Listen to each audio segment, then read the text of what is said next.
আপনি কিভাবে বুঝবেন আপনার ঈমান আছে কিনা? নিজের মধ্যে কিছু লক্ষণ দেখলে আপনি বুঝতে পারবেন আপনার ঈমান এখনো আছে।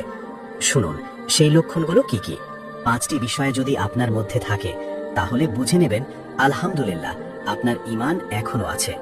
আর যদি এই 5টি বিষয়ের মধ্যে কমতি থাকে তাহলে দেরি না করে আজই তওবা করে আল্লাহর পথে ফিরে আসুন। নাম্বার 1, আপনি যদি গুনাহ করে ফেলেন আর পরে আপনার মনটা কষ্টে ভরে যায়, আপনি আফসোস করেন, তাহলে বুঝবেন আপনার অন্তরে ঈমান জাগ্রত আছে। নাম্বার 2, যদি কখনো নামাজ মিস করেন আর আপনার মন হয় আজ কিছু একটা খুব গুরুত্বপূর্ণ মিস হয়ে গেছে, তাহলে বুঝবেন এটা ঈমানের শক্তিশালী আলামত। নাম্বার 3, আপনি যদি কোরআনের আয়াত শুনলে থেমে যান, মনোযোগ দিয়ে শোনেন, আপনার হৃদয় ঈমান দ্বারা নরম হয়ে গেছে। নাম্বার 4, রাতে একা থাকলে যদি আপনার আল্লাহর কথা মনে পড়ে আর চোখে পানি চলে আসে, তাহলে আপনি আল্লাহর কাছে খুবই প্রিয় একজন হতে পারেন।